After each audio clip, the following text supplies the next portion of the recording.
Welcome everyone. This is session 6. Been a fun kind of continuum that we've built out here.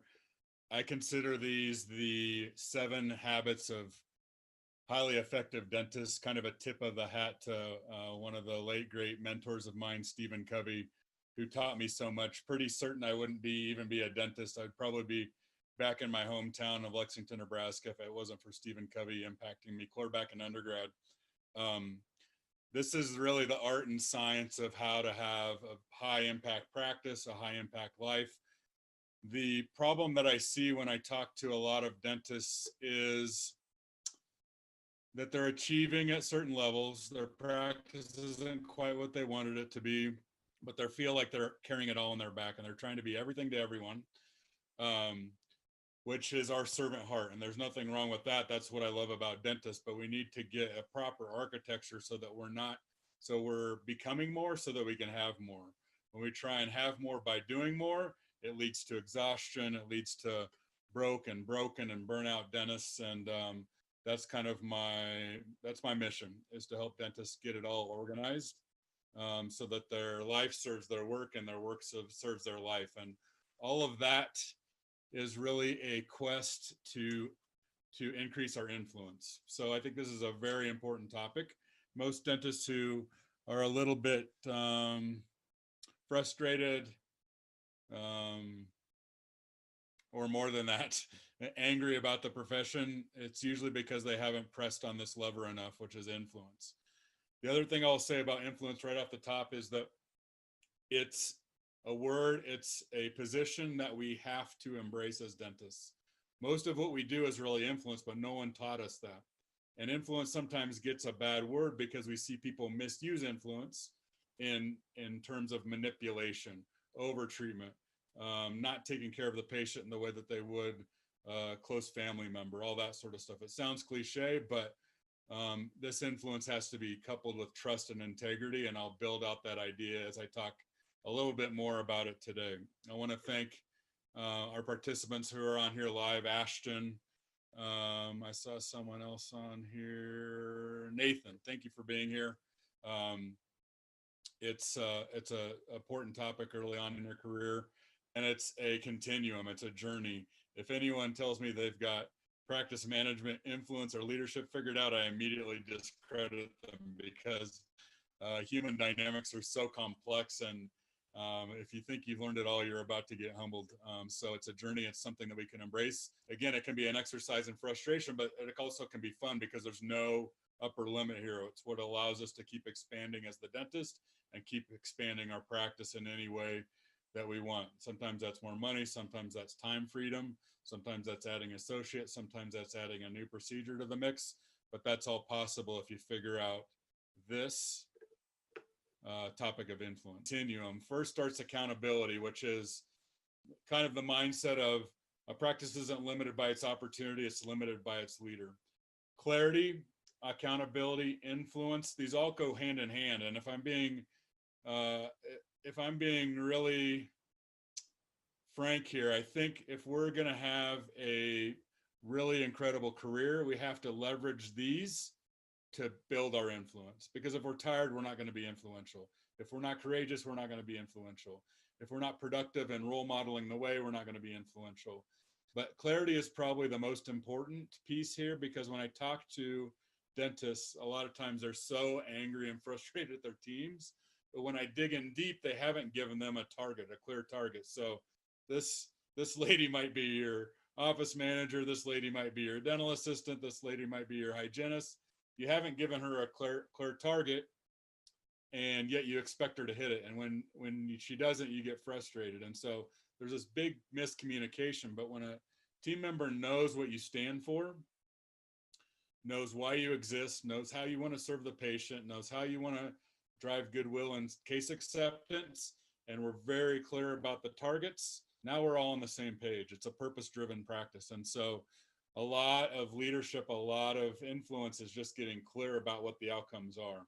So these are where we've dove in the past. All of these are available in recorded format. If you want to go back into the water cooler section, all these they've packaged nicely and are ready. Let me talk a little bit about energy if you haven't seen that section. Energy, enthusiasm. A lot of times when I'm working with a coaching client, they kind of give me some pushback here because I like my clients to sweat before they go to work in the morning. I like them to meditate before they go to work in the morning. Why is all this important? Well, the dentist is usually the lead producer on top of being the leader. And when we walk into the dental office, either we're driving production or we're inhibiting it. There is no neutral there. And so if you walk in with a case of the Mondays, guess what your team is going to do? That's influence, but not positive influence. So energy maintaining, making sure we're not giving more than what we've got, making sure that we're taking care of ourselves like an athlete, because our outputs in a busy dental practice between treatment planning and leading a team and doing all the marketing and just guiding the amount of decisions we make, the outputs are enormous, and it wears dentists out if they don't figure out how to take care of themselves. So protecting your energy, protecting your health is a money making activity. Not that that's what it's all about, but you can see a point of diminishing returns if you just get into your 40s and 50s and put it on cruise control and do what most of society is doing, is aging very aggressively. There's a way to slow that down and almost stop that if you know how to take care of yourself. Courage. Courage is a big word. Courage might be starting your first practice, but it also can be sometimes telling a closed patient what they need, telling them they have a cracked tooth, that they need a crown, whatever it may be. So courage is really every decision you have throughout the day, whether it be a leadership decision, a business decision, or a clinical decision, you have an opportunity to step forward into courage or back into comfort. And you can see the compound effect of developing a muscle where you take the bold decision versus if you keep taking the more careful route. I would say safe is the new risky in a very information-based, quickly evolving economy and industry with tech and things like that. So the non-courageous will pay a price. And so developing that, and then of course being productive. Productive is a lot of times in dentistry seen as what's the top line for the day? How much dentistry did we produce? How productive were we? But it's also about doing the right things. It's also sometimes about doing less, delegating properly, which we'll talk a little bit more in influence, making sure that you're taking time to live and going back and taking care of yourself. So productivity isn't necessarily just getting more done. It's about doing the right things. And a lot of it is, like I said, about doing less of where you're automating, delegating, eliminating things from your task list and putting it on someone else's plate, or just saying this has no value and it needs to be eliminated from the day-to-day. That's productivity. And so you can see how these 1, 2, 3, 4, 5 ingredients can all make you more influential or less influential if you're not playing the game right. And so let's talk a little bit about more about what influence is, how it shows up in our practice and our lives, and how we can find ways to get that trending upwards so that it becomes a driver of perpetual growth in our practices. So I always like to show this side. This is like positive psychology 101. For years and years and years, psychology was the study of pathology. So they studied people with behavioral disorders, people who were anxious, depressed, what have you. And then they said, well, this is kind of silly. Is the goal to really just be okay, or is there an optimal position here? So the optimal position here is clearly up and to the right. Yet the thing that disturbs me or worries me most about dentistry and my colleagues is that I can hardly find anyone who has found the right combination of pleasure and purpose. So you can see when we're just chasing pleasure, this becomes like a hedonist game. I live in the mountains of Colorado, and so there are a lot of hedonists here that get 100 days of skiing, of snowboarding, what have you, but eventually that loses its charm because they're devoid of purpose. Down here you have the exhausted. This is what I see most out of really high achieving dentists who haven't figured out a proper architecture on how you get power from our lives to drive into our practice and power from our practice to drive into our lives so that we create this beautiful little flywheel. So we just do more and more and more and look for the next level and don't have a strong schedule system to stop and smell the roses, to find the magic moments, to look back and reflect on our practices and look how far we've come through dental school, passing our boards, starting a practice, acquiring a practice, whatever it may be, growing a team. That is where people get burnout because they try and just play this hustle and grind game. And this creates a lot of pain in dentistry. And when you're in pain, as a human, you'll do anything to get out of it. Some people will sedate with alcohol and drugs. Some people will get into things that are more worse than that. Sometimes it's just anything to distract. It can be social media, it can be gaming, it can be really anything that doesn't serve you. But a hobby, on the other hand, would be engineered pleasure, something that recharges you, something that allows you to relax and recover, time with family, vacations.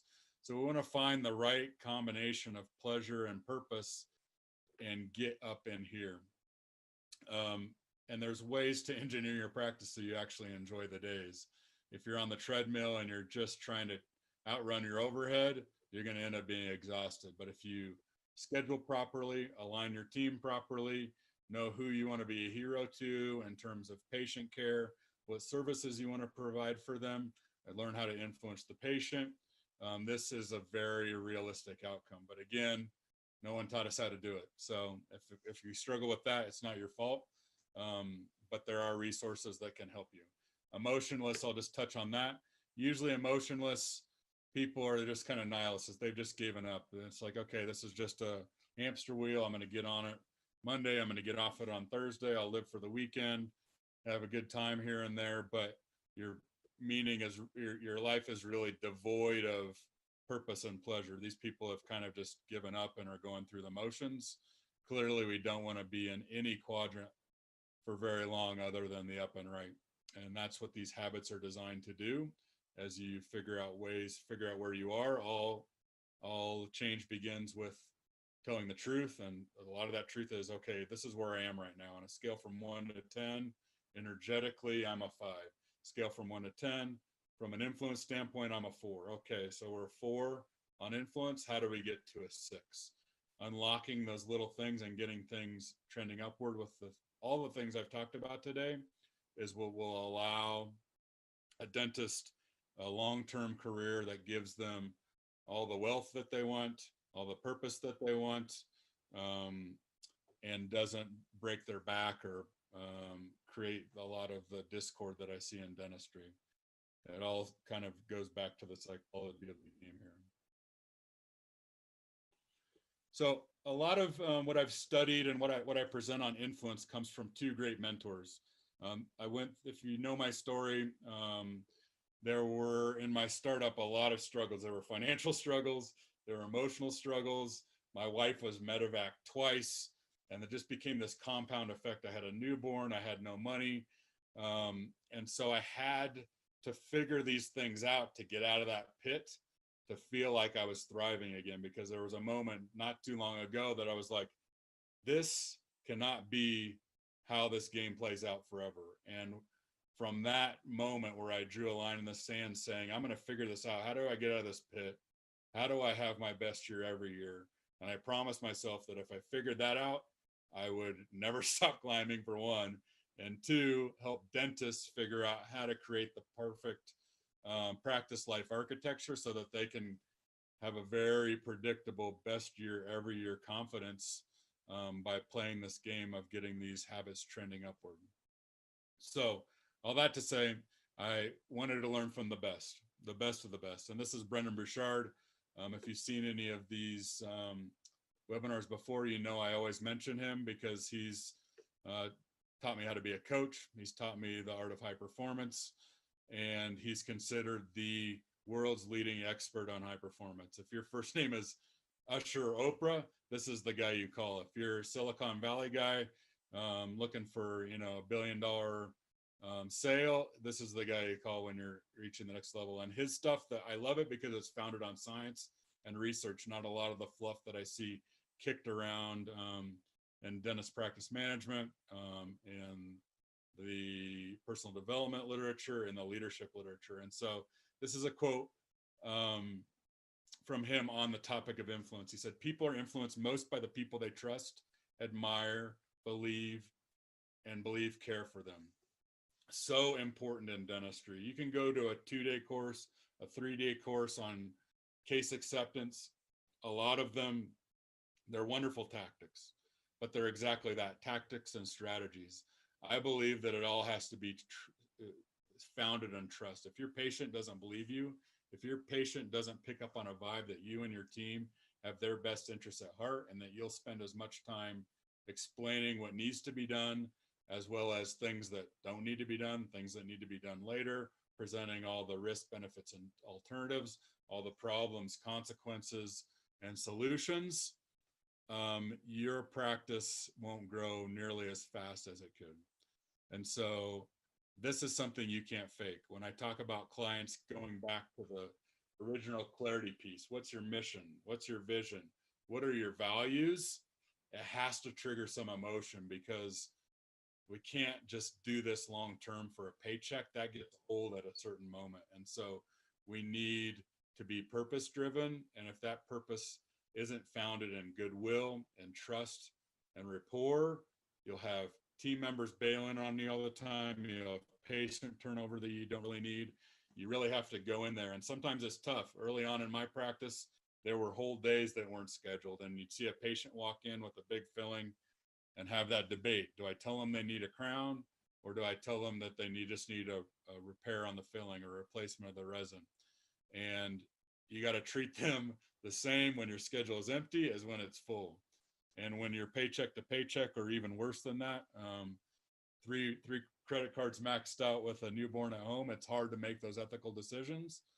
But those of you who have a quest to have your practice founded in trust will go further and faster, because it'll be reflected in your reviews. It'll be reflected in your referrals. So trust is the ultimate leadership strategy.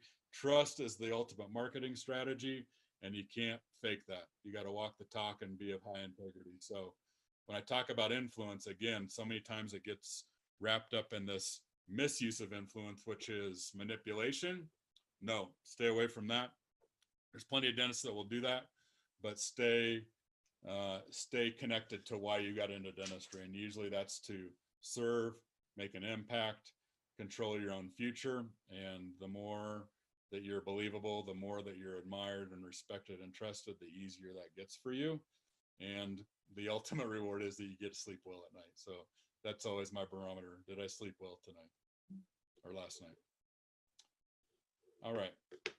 Next mentor is John C. Maxwell. He's considered the world's leading expert on leadership, and has had a huge impact on me. I've taken coaching courses from him, and I use a lot of his material and content when I coach and present. And he says, true leadership cannot be awarded, appointed, or assigned. It comes only from influence, and that cannot be mandated. It must be earned. The only thing a title can buy is a little time. Either increase your level of influence with others or undermine it. Again, there is no neutral. So that's from John C. Maxwell. And we'll talk a little bit about different modes of leadership and influence, and why some are much more effective than others. And he spells it out very concisely right there. So what is leadership? I think a lot of what I see kind of purported in dentistry as leadership is actually management. Management works really good for things. It works really good for money. It works really good for supplies. It works to a limited degree for your human capital, your team. And I can talk a little bit more about that. But management is control-based. Leadership is choice-based. You're getting them to align and volunteer. You can get anyone to show up for work, but it's really hard, or it's a little bit more of a challenge. I shouldn't say it's really hard. It's a little bit more of a challenge to get them to invest their head and their heart when they show up for work. But when you do, then that's when the magic happens in your practice. And that's what influence really is. Leadership is also creating change. A lot of dentists get satisfied and they want to plateau their practice. My encouragement is to never, ever, ever plateau a practice. It's to keep it growing perpetually. It doesn't have to mean you're adding ops. It doesn't mean you have to acquire other practices. It can just be harvesting more time out for you, the owner. It can be delegating more so that your team members have no upper limit in their jobs. And that's really facilitating growth. So for me, this is my definition. It's choice-based, it's creating change, and it's facilitating growth. And that's a never-ending process. So over here to the right, you see this is directly from a John Maxwell book, The 5 Levels of Leadership. Most dentists struggle in their practice because they stay down here. There, it's a position. I write your paycheck, therefore you should do what I say. And I say that jokingly because that was me for a long time. I was the dictator. I'm a good leader because I told you what to do. You're a bad follower because you didn't do it. Well, again, that wasn't choice-based. That was probably more fear-based. It was more control-based. It was more death by checklist, or, I wasn't asking them, or I didn't know how to ask them to invest in their heart properly. And so I was just going by position and permission. So level 2 and 3, or level 1 and 2. Once you have kind of some street cred, then your results speak for themselves. That's level 3. And then this is when it really gets fun as a leader, because I can tell you what's really hard. What's really hard is creating followers. What's really fun and very advantageous to you, to your patients, to your practice, to the team members that clock in for work each day, is that when you see them as fellow leaders, once you deem everyone as also a leader in the practice, you give them something to own. You ask them to make honest mistakes of ambition.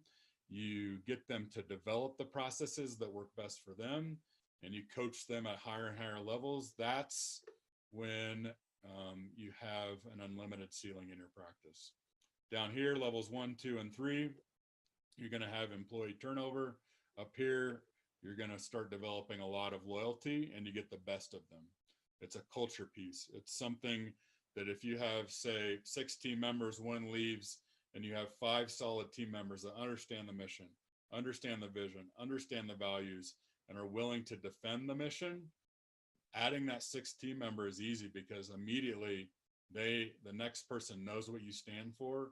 They know what's right by the practice. They know it's right by the patient, and they know what's wrong, and it's very distinct. So they have immediate clarity, because they're not just hearing it from the leader, the owner. They're hearing it from all the leaders, because we've got a self-managing team. And this is hard for a lot of people to understand, but I hear a lot of dentists complaining about there's no good employees. That, I don't think, could be further from the truth. There's good employees looking for good jobs at all times. What we need to do as leaders is give them something beyond a paycheck. You need to give them a purpose. You need to tap into why are they there? What do they want from a practice beyond just a paycheck? Sometimes they don't know because they've never seen it. They've just punched the clock, cleaned 8 people's teeth, and gone home. So a lot of this is a byproduct of the system. These people that we're hiring aren't necessarily bad employees. They just have never been given any autonomy. They haven't been held accountable. They've never seen what it really looks like to be self-managing. And so all they've seen is this top-down management style, when a small practice, at least a practice that would be 1 or 2 dentists working amongst the team members, it can be very fulfilling when everyone has a voice, is seen as credible, and can be a leader. Sorry, I got a little distracted, I think, by a question here. Oh, good question. So Ashton asked, can you reach level 4 without developing a healthy culture? I would say without developing a healthy culture, you'd probably be at the bottom part of 4. I speak from experience.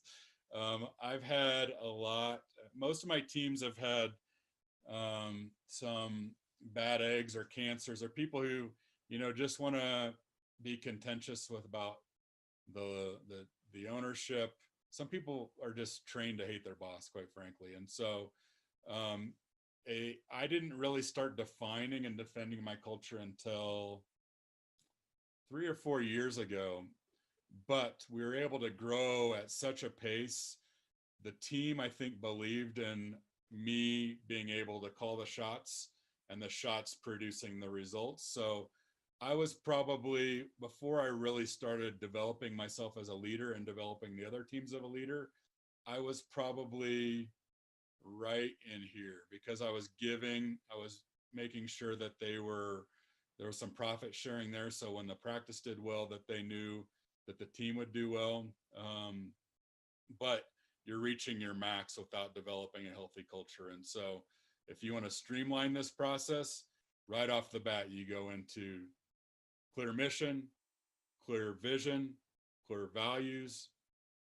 And here's the secret. Here's a secret to supercharge this even more is that people back what they build. And so if you are building a culture on your own and you're saying, this is our culture, that will get you only so far, probably up here in the upper fours, call it 4.6 for discussion's sake. So here's a couple key questions. If you're taking notes, this is something that has unlocked a huge amount of potential in my practice. Every year, the beginning of the year, we have an annual meeting. The mission always stays the same. The values and the culture, we scrap. We start from scratch and we build it over again. So the team I ask them a few key questions. One is, what do you want to be on a paycheck? I don't ask that exact question. What I ask them is, what would have you feeling excited to come to work and have you leaving at the end of the day feeling fulfilled? They tell me things like out loud laughter, second family. They've told me what they want. And so it's very easy to hold them accountable to those things that they told me are super valuable in a practice and a culture and a team and a unit that's aligned. So there are 3 things that are really important to me in a strong business. That's goodwill, case acceptance, and growth.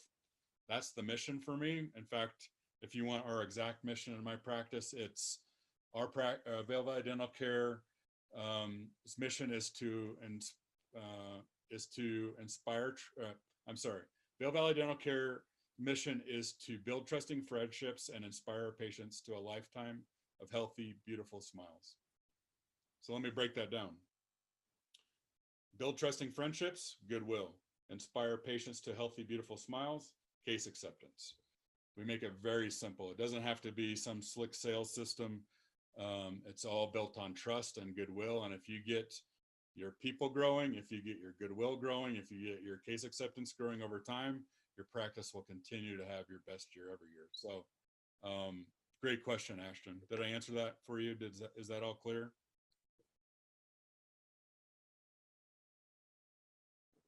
Cool.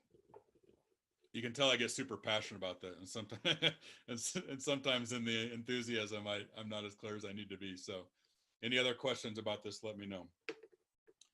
Let's move forward. So this is a book that I would consider mandatory reading for any business owner, really. But I talk to dentists, so let's just use it in a dental context. Level 5 leadership. There's a couple reasons why I think this is important. This is by a researcher named Jim Collins, who happens to be out of Colorado. I've never met him personally, but would love to because he's one of my heroes. The thing I love about all these people is they're research based. And so when he was doing his research on his book, classic book, Good to Great, he essentially told his teams that don't give me some leadership stuff. Don't tell me that these businesses are incredible because of the leader, because I want the data. I want the granular. And so they went to it and they found all these things, but they kept finding this common theme that they later deemed level 5 leadership. And it was so compelling that Jim said, hey, we have to include this. So despite his best efforts to leave leadership out of the equation, it was so compelling that they had to include it as a key ingredient in these companies that went from good to great. And we're talking about big companies. We're talking about publicly traded companies, but principles are universal. So Here's what a level 5 leadership is, and it leaves important clues, particularly for dentists. And I'll unpack that in just a second. Level 5 leaders display a powerful mixture of humility and indomitable will. What they found in these level 5 leaders is when something went wrong in the business, they took the blame. When something went right in the business, they spread out the praise amongst the team. Oh, that was the team. That wasn't me. And so that's a really difficult game to be able to play, to subside the ego, to make sure that you're getting the best out of your organization, the best out of your team. But why was that so readily available to them? It's because their businesses were purpose driven, going back to the mission, values, culture, all these things that we keep, this drum we keep beating again and again. So they're incredibly ambitious. So the drive is there, but their ambition is first and foremost for their cause. It's not for them. It's for the organization, its purpose, and not themselves. So this is a really important topic, because a lot of times your team and your patients will see you and your practice as one and the same. You have to divorce that somehow. You have to be able to separate and say, sometimes I sacrifice to do what's best for the practice, almost as though it's your child. So in a startup, that's an infant. I gave so many sleepless nights to my startup, and then the business learns to crawl, and it learns to walk, and it learns to run, and you can give it a little bit more freedom. Now I only go in my business 11 or 12 days a month. The rest of it is fully delegated and kind of on autopilot. And I know when I go in those 12 days, we're scheduled to goal, but that's because I've always put the practice first. That means sometimes I didn't take a paycheck. That means sometimes I gave a bonus and didn't take a paycheck. I always did what was right for the practice. And if you continue to believe that that's the right thing to do and play that hand again and again, it has massive payoffs. So third bullet point, while level 5 leaders can come in many personality packages, they are often self-effacing, quiet, reserved, and even shy. Why is this so important? Sometimes a lot of dentists are introverted, and that's not a problem. It's what makes us good clinicians. It's what allows us to keep our head down and prep 12 veneers or 12 crowns or whatever needs to be done. It's what allows us to be artists and creatives, right? But we cannot use introversion as an excuse not to be a good leader. Why? Because a lot of these great leaders are actually very shy, socially awkward, whatever you want to call it. And so the myth of the gregarious leader is something that we have to put on hold. People will follow you because they believe in you. And it doesn't have to be this general patent type leadership. In fact, that's not very effective when it comes to growing a business. It's not very effective when it comes to case acceptance, because sales, leadership, the wins are really in being an ambivert, meaning I can turn it on, I can run a meeting, I can train a team, I can collide with people when they're not upholding the values, or when they're not being a team player. Usually you're kind of just playing as a team member. And that's where dentists really want to be. They want to do great dentistry. They want a team that's aligned. And that's why this idea of self-managing team can be so powerful. But I bring this up again and again because I run into dentists like, well, leadership really isn't in me. Well, if you bought a practice and your name's on the door and your name's on the note, to absolve yourself from leadership is a very, very dangerous thing. And it'll lead to lots of frustration, lots of sleepless nights, lots of pent up rage when one of your team members has a more predominant leader position than you do. So there's no excuse to not develop your leadership chops. It's a muscle. If you've never used it before, it's weak and probably atrophied, but it can build over time. And it doesn't have to be this gregarious, extroverted persona. Most dentists aren't that, but it shouldn't keep you from running a great practice. In fact, if I'm being honest, I was painfully shy most of my life. The the Dave Maloley who does podcasts, gets on stage, does these webinars. It took a lot of doing stuff that I was uncomfortable with, scared of. I still get butterflies before any of these types of events, but it goes back to courage, doing what needs to be done, to become the person that you want to become. And if you figure out how to unlock that, the organization will always follow. So really important insights from Jim Collins and his books. Had several, but this happens to be from the original Good to Great. Every good to great transition in our research began with a level 5 leader who motivated the entire enterprise with more inspired standards than inspiring personality. So if you happen to be self-effacing, quiet, reserved, and even shy, you can see that as an asset instead of a liability because of this research, and I've seen it again in the industry.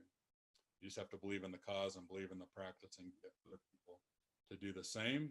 And they appreciate that. Good people appreciate good jobs where you have their back and they have your back.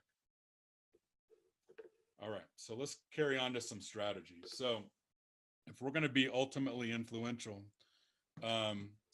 we have to teach people a few things. There's really three criteria in being really influential. One is that you have to be good at teaching people a different way of thinking. Let's put this in a few different contexts. So a lot of my clients want to, usually the plight is, I want to be a great spouse, I want to be a great parent, I want to be a great entrepreneur, and I want to be a great clinician. All of those require influence. But if we're going to do this, let's use patient-facing leadership first. So if the two pillars are goodwill and case acceptance, let's talk about case acceptance and using influence to get people to, I consider case acceptance to get people to want what they need, because all of the disease we treat, occlusal disease, periodontal disease, caries, cracks, that sort of thing, dental disease, are all progressive. And so we're actually doing them a favor.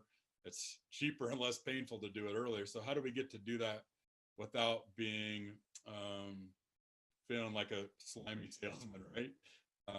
Integrity-based influence. Get them to think differently. So it may be simple as an intraoral picture. See that crack right there? It may be simple as a metaphor. Hey, you ever get a crack in your windshield during the winter? A rock kicks up and cracks your windshield. It happens over time. Well, the patient say, well, it eventually kind of spreads, right? Yeah, that's what happens with these stress fractures. See this extending from this dark silver filling here? If we don't get on that now, what do you think is going to happen? Will the tooth break? Yeah, it'll break. So it's that dialogue of getting them to think in a different manner. We dentists, I hear them all the time complain or get frustrated because the dental patient's IQ is so low. Well, let's use the car analogy. If a mechanic tells me there's something wrong with my engine, I don't know every nuance with that engine. If a adjuster comes out and tells me about the damage on my roof, I don't know a lot about that. My IQ is really low, and so I'm relying on trust. I'm relying on that person, or I'm not, because I don't trust them. I won't move forward. So we have to do everything not to scare and confuse our patient and make it very clear and concise what the problem is, what's the consequences of not treating the problem. So that's another way to change our thinking. What happens if you don't do this? Well, what do you think? Well, eventually it'll be painful. And what I don't want for you is that on Thanksgiving Day, you're having family over and this thing becomes a rip roaring toothache and you haven't slept the night before and it ruins your day. That's a way to change their thinking. So many just candid conversations you can have with patients to change their thinking. Let's use this from a leadership slant. So say you're having a monthly meeting, the team, you're trying to create change because that's what leaders do, but they're resisting change because that's sometimes what team members do, because they just see it as more work and worry on their plate. So what's in it for me? So there are several ways to do this, right? One of my favorite is just to coach them into the right decision. Just keep asking questions. So if, say, we were struggling with case acceptance, I would just present the question, hey, what can we do in hygiene to engineer this a little bit differently? Maybe it's when I come in from the exam. Maybe it's what I do during the exam. If our goal is to have 100% case acceptance, what do you think we need to do to reach our next level? And then you shut up and be quiet. and force them into thinking and making decisions. So a lot of this can just be compelling questions. That's coaching. Um, it's a little bit of a tangent, but I think every person running a dental practice has the leadership hat, but then there's three hats within the leadership hat, or three roles within that one role. One is dictator. It's the least effective. We saw that on John Maxwell's levels of leadership. But sometimes you have to just tell a team, this is what's going to happen. The decision's already made. We're moving forward. I would play that card very strategically and very infrequently. It's kind of for the more urgent, like I'm adamant this is going to happen. Let's go. The second hat is the coach. So that's what I was explaining, is just getting really good at asking questions. Hey, Stacy, I see that you're kind of frustrated with the way that your conversations with insurance companies. Is there any way that we can be more proactive and get good notes, good narratives, good x-rays into their hands in advance, so that you don't feel like you're always fighting for the patient to get the benefits that they deserve? And then she comes up with 2 or 3 strategies. And then it goes back to what I was explaining before. If they build it, they back it. If you present the solution to them, now you have to audit it, you have to defend it, you have to support it. It's not your baby. If they come up with the idea, it's their baby. So that's coaching. So dictator, coach, and the third is trainer. Teaching them to think different is sometimes just teaching them something new, a new skill set, a new mindset. How do you think about occlusal disease differently, so that we be proactive and not just throw people in night guards, but get their teeth upright so that they're not colliding, they're sliding. That may be a way to enhance Invisalign case acceptance, for example.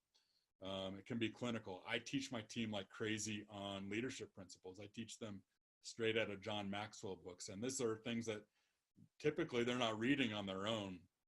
And so getting them to think differently can help support the practice, but also sometimes makes them better parents, better outside the practice. And when they see you investing in them at that level, being able to solve complex problems in the practice and outside the practice, that's where the loyalty really begins, or it gets enhanced. So there's so many ways to teach them to think differently, but know that that's really the strategy. If you're not being that kind of mentor, teacher, coach, on occasion dictator, you're not pressing on that influence button. And the three biggest ways I think it impacts a dental practice: one is marketing. So that shows up as ads. 1, Google reviews. That's all influence. 2, leadership. So that's impacting your team, getting them to grow, getting them to trend upward, getting them to deliver at a higher level and goodwill and case acceptance, getting them to build their confidence. The third is case acceptance. So in my practice, the team does the majority of that. So there's some hybridizing or synergizing between team influence and case acceptance influence, because they trust the team. And a lot of times I just have to go in there to confirm. But the team wouldn't be able to present like that if they didn't trust me and what I stood for and what the practice stood for. So you can see how very quickly a win in one of these columns becomes a win in multiple columns. And then we've got tons of momentum, and our growth doesn't just stay linear. It becomes almost exponential or hockey stick in nature after we've kind of paid the dues for a long time. Next strategy is challenge them. One of my original dentists that I worked with, it was when I was in residency, he said to me, there will always be tension between dentists and dental staff, because dentists are achievers, they're type A, and by and large, our team members are more type B. And so they don't love change. Even if they know it's good for them, sometimes they'll resist. And so sometimes you'll have to throw down a challenge. And that throw down a challenge or an eager want comes from a book that I would recommend on influence. If you haven't read it, it's a classic, probably the best probably the best leadership book ever. Doesn't have the word leadership on the title. It's How to Win Friends and Influence People by Dale Carnegie. Classic. You can read it every year for the rest of your life, and it'll continue to make an impact and change your thinking in some small way. But sometimes you have to challenge your patients. Sometimes it's because they're not showing up on time. Sometimes they're not showing up at all. Hey, listen, you've missed 2 of your last 3 appointments. Is there any way that we can get you to commit to this next appointment? Well, my schedule's all kind of busy. I'm not really sure. Okay, well, you'll get an automated notice when you're due for your next cleaning, and so just call in when you're ready to commit. That's challenging a patient while still being, your trusted healthcare advisor. Sometimes you have to challenge team. My team is really aligned, but currently I have one team member who is kind of underperforming and is starting to affect the rest of the team.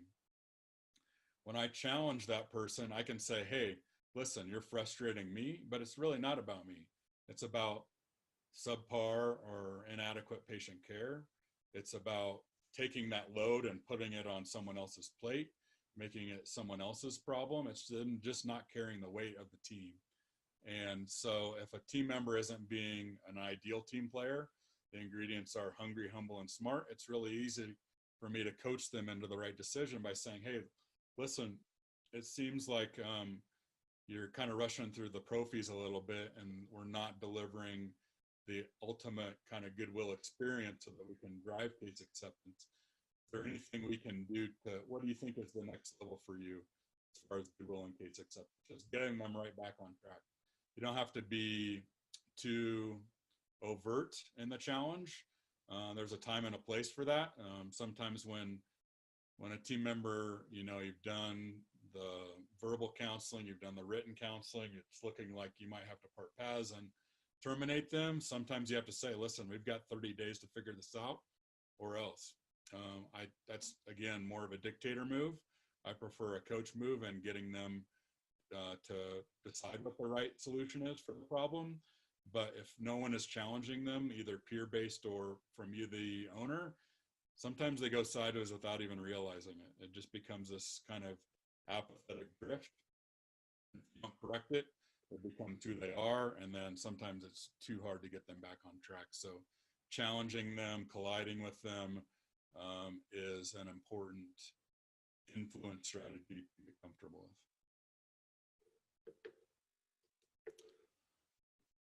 Last strategy, this movie clearly dates me, but my son is 9, so he knows the Karate Kid, so I don't feel guilty about showing this slide. I think it's kind of a timeless movie, but of course the mentor here is Mr. Miyagi. The mentee is Daniel-san, and this is really about role modeling the way. We all know that the ultimate leadership tool is leading by example, yet so many times we're asking things of our team members that we're not willing to do ourselves. So we have to make sure that we're not being hypocritical. If we're asking our patients to maintain optimal care of their mouth, are we doing that as dentists? Are we doing that for our team members? Are we doing that for our family, for their families and our families? Are we walking the talk? If we want enthusiasm in our morning huddle, but we're walking in with the case of the Mondays, we're sending a signal to the team, going back to energy, that we just go through the motions and that's enough. So often I see dentists get frustrated by their team when it's really the problem is them, and that goes back to accountability. So if we want more case acceptance, if we want more rapport building, sometimes that's just looking a patient in the eye, asking them about their summer, what do you have planned, building rapport, and the team will follow that. It becomes part of the culture. And we'll talk a little bit about the law of the lid, but who you are is sometimes just as important as what you do, that vibe that you're putting out. Do you align with the mission, the vision, all that sort of thing? So leading by example almost sounds cliche, but there's so many people who are asking their teams to do things that they're not willing to do. And just know that that's a recipe for frustration, a recipe for cultures that don't stick. So really going back to the fundamentals of being that comes from a Gandhi quote, be the change you want to see in the world, be the change you want to see in the practice. When my practice took off is when I got really serious about these high performance pillars, these high performance habits, and I would go in more energetic on a Wednesday than I was on a Monday. I was really intentional about serving the patients. I would do all sorts of things to make sure that I was present with the patient, present with the team, kind of that tireless, focused driver of goodwill and case acceptance day in and day out. And when I was able to be different, the team was different and the practice was different. And that's what's allowed me to really have best quarter after best quarter, knowing that I'm working less every year, yet making more. It's because of me continuing to develop myself from a personal development and a leadership standard, and being the change that I wanted to see all around me. Too often it was easy to blame and point the finger. That's probably where I spent the first 4 or 5 years of my practice. And when I realized, hey, listen, like, going back to accountability, it's not the opportunity, it's not the team, it's the leader that's holding the practice back, then that's kind of a daunting task, but it also can be fun because you know there's no upper limit. And you get good at these strategies, the energy, the productivity, the clarity, the accountability. It becomes a force multiplier in your practice because your team is naturally going to follow suit. You may not move at the pace that we do because we're achievers, we're dentists, we've done all this schooling, and we like to be high performers. Some of them you have to introduce that to, but that goes back to teaching them to think differently and challenging them. And then, of course, the third most important strategy, or not the third in ranking, but the third strategy here is being the change, or role modeling the way. So let's summarize this before I close out.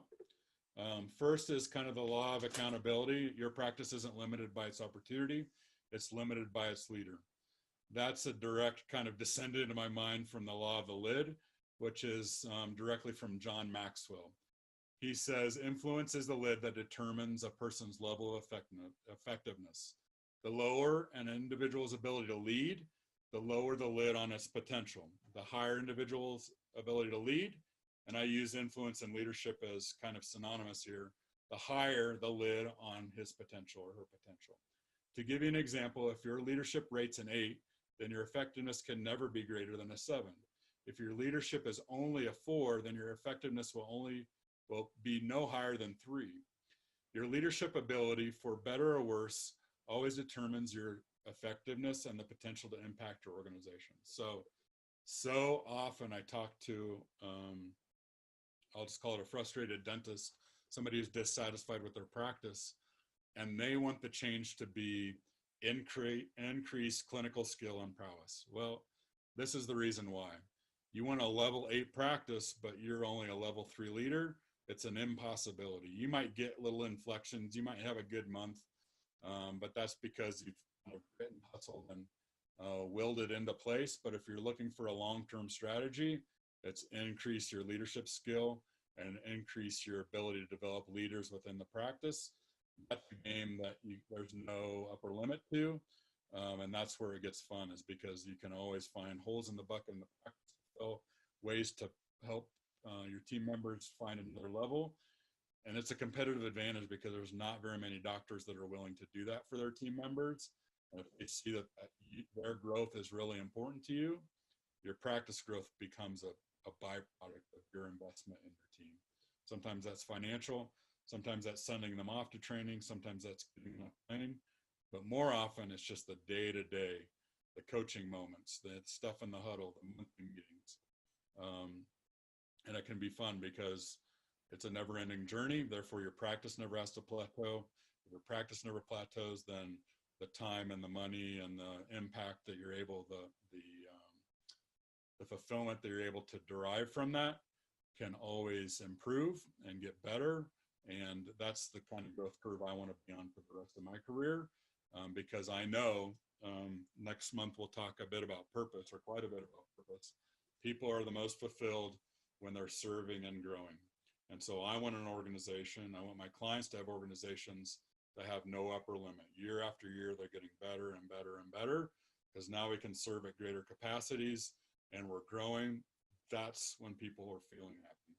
That's when people are feeling fulfilled. When people are frustrated and sedating and kind of this down in the right, broke, exhausted, it's because they're not tapping into these things that are biologically within us and that we're longing for. A couple kind of closing things here. We'll do another one next month.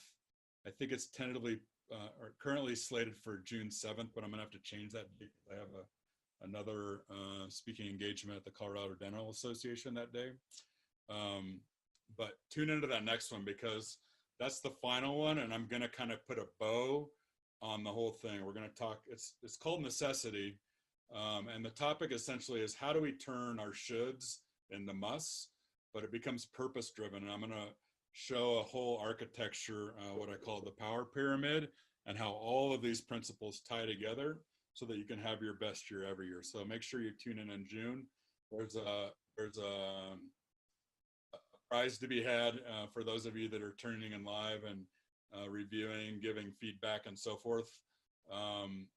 The top prize will be a 1-hour strategy session with me where we go dive in deep on some of these principles and figure out a quick way or a low-hanging fruit for you to unlock your next level. Second prize will be a signed copy of the book Titans of Dentistry. I love that book, and it's not an exercise in self-promotion because no one will ever get rich selling books, I can tell you that.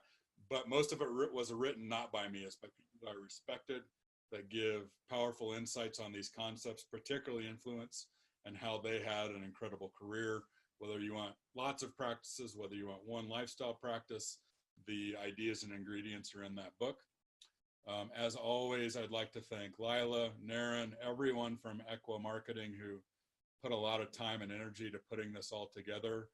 They have, like I said, packaged up all the previous so that if you want to see them in sequence and see how they kind of all build on one another, this is the stuff that you won't typically get in a dental meeting, but it's, again, research-based. It will allow you to unlock things that common strategies won't allow you, that reach an upper limit or a ceiling very quickly. So I really appreciate them allowing me to have this forum and podium to talk about this, and kind of leveraging myself and talking one to many. If you have any questions, I love hearing from listeners, audience, the podcast. You can always reach out to me if you have any questions at dr.dave@relentlessdentist.com. I sometimes release little micro coaching videos on Instagram if you want to follow there. I have a podcast on iTunes that I release 1 or 2 episodes a month. But there's hundreds of back issues if you want to learn more about these principles and strategies and how people are performing at high levels, kind of the art and science of high performance and fulfillment. It's all available there. So those of you that were live, I appreciate you. Those of you that are watching the recorded version, all stands. If you have any questions and weren't able to make the live recording, please reach out. I'm happy to provide some clarity and insight for you, because I know these are the concepts and principles that most of those frustrated dentists that I'm talking about are missing or are choosing not to hold in high value. And if you can start planting these seeds early, to make your career that much more prosperous and fulfilling. So thank you all. Thank you, Lila. I love feedback, candid feedback. Just like the trending upward in these high performance strategies, anything that I can do to improve the content, the presentation, I'm always looking for insights there from people that are watching and listening. So hope you all have a great weekend, and I hope to see you again at the next webinar in June. Thanks a lot.